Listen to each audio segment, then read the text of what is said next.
22 kilometre लांबीचा देशातील सर्वात लांब सागरी सेतू असलेल्या अटल सेतूचं पंतप्रधान नरेंद्र मोदींच्या हस्ते उद्घाटन झालं आणि या सागरी सेतूमुळे मुंबई आणि नवी मुंबईचं अंतर अवघ्या 20 मिनिटात पूर्ण करता येणार आहे।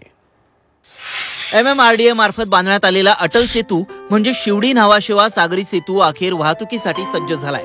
अटल सेतूमुळे मुंबई ते नवी मुंबई शहरांना जोडणारा नवा पर्याय उपलब्ध झालाय। अटल सागरी सेतूची वैशिष्ट्य काय आहेत पाहूया। देशातील सर्वात मोठा 22 किलोमीटर लांबीचा हा सागरी सेतू आहे। मुंबई ते नवी मुंबई 2 तासांचा प्रवास अवघ्या 20 मिनिटात शक्य होईल।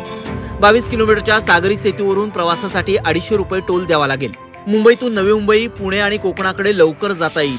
अटल सेतूवर अत्याधुनिक वाहतूक नियंत्रण यंत्रणा कार्यान्वित करण्यात आली आहे। सागरी सेतूवर विविध प्रकारचे सुमारे 400 CCTV कॅमेरे लावण्यात आले। वेग मर्यादेचं उल्लंघन करणारी वाहनं कॅमेऱ्यात कैद होतील। समुद्रातील लाटा आणि भूकंपाचा विचार करून हा सेतू तयार करण्यात आलाय। 100 वर्षांपर्यंत हा सागरी सेतू सुस्थितीत राहणार आहे। विशेष म्हणजे मुंबई पुणे दरम्यान STच्या शिवनेरीचा प्रवास देखील आता फेसाळणाऱ्या लाटा पाहत पूर्ण करणं शक्य होणार आहे। शिवनेरीच्या प्रवासात पनवेलसह इतर लहान मोठे थांबे नसतील, त्यामुळे मुंबई पुणे दरम्यानचा प्रवास जलद आणि सुकर होईल। ब्युरो रिपोर्ट, झी 24 तास।